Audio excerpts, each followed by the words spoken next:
Welcome back, guys. Today I'm going to be taking apart this smoke alarm, which has continuously malfunctioned anytime there's steam by the alarm, which happens frequently since it's right next to the shower. So it's always going off because of steam, and we're going to disassemble it and see how it works. Now, this particular smoke alarm is made by First Alert. It's actually not even that old. It's from April 23, 2021. This is not even at its limit. I think you're supposed to have smoke alarms for 5 to 10 years, I'm pretty sure. And this one didn't even make it to 5. Now, this specific alarm is a photoelectric. And the thing about photoelectric alarms, they go off to bigger particles. So things like dust and steam will trigger faster than smoke would. One of the benefits actually is they go off a lot faster in fires, 15 minutes faster, which is 15 minutes could mean life or death in a situation where your house is on fire or something. But the thing is, if it malfunctions and goes off as a false alarm to dust, and you take it down, and then you don't have any alarm at all because you took it down because it keeps malfunctioning. This thing's gone off 3 or 4 times in the time we've had it, and this one's from 2021. Actually, this one was from the haul, so this one's gone off probably 8 to 10 times, so it goes off frequently. Almost every time you take a shower, this thing will go off, and so we're all used to it beeping by now.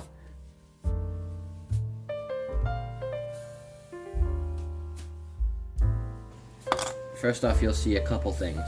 One, it's repairables. The parts come out. It just clicks into place. The beeper is on wire connectors, and so is the battery, which doesn't make sense. This thing's advertised as you never need to change the battery once. Why the battery is possibly replaceable, I'm not quite sure. Now, the thing about the battery is it's not just any battery. It's a CR17335EG, and it's 3 volts. Now, this serial number might not sound important to you, but these are what they use in disposable cameras. You could totally replace this with a disposable camera battery. Of course, the leads are soldered on, so you'd have to replace these another soldered on lead unless you put in some sort of holder. And this just sits right here inside of the plastic housing. The beeper is nothing special. Positive, negative, and neutral wires. And the board itself is pretty simple. So simple, I could probably build one of these.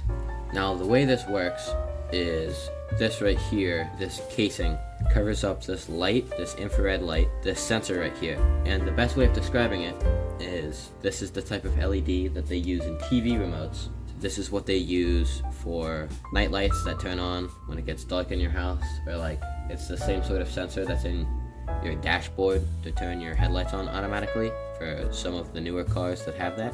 So it's essentially a nightlight and a TV remote with a beeper in it.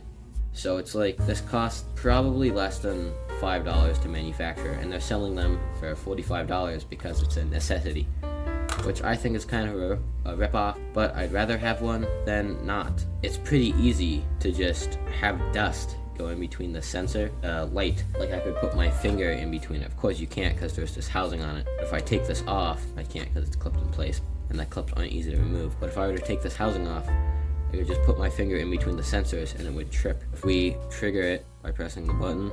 Now, if you hold down the button while the battery is plugged in, you can see the light flashing, the LED.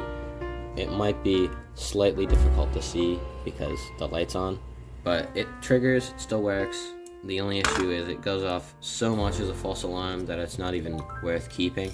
Now, like I said, I wouldn't suggest it, but you could probably build one of these yourself in a couple minutes if you just had a soldering iron and the right parts. All you need is these and a couple transistors. And it's got this microchip right here, but that's more of a safeguard. So if we just take the housing off here, all it is just these 2 holes right here where the light goes through into the sensor. And if that's broken, if the light is broken, then it'll trigger it. Incredibly easy to just trip by accident.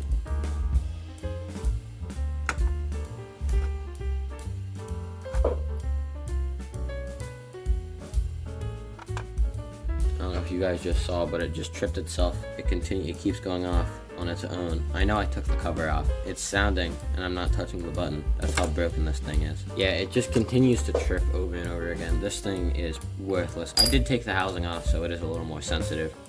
But why this thing would false alarm so easily, because it's so delicate. And this is completely optical because of lights and stuff. So, in fact, if you shine a TV remote at it wrong, it could possibly trip the sensor. So, I would not use one personally. Best idea is to get one that's photoelectric and ionizing, but we just got ionizing. They didn't have any photoelectric and ionizing ones at the store we went to. That wasn't an option. I'm sure we could get some online, but we didn't feel like shopping online. The ones that are photoelectric and ionizing need both alarms to go off, so they have a lot less of a chance of having false alarms. That's probably the best case.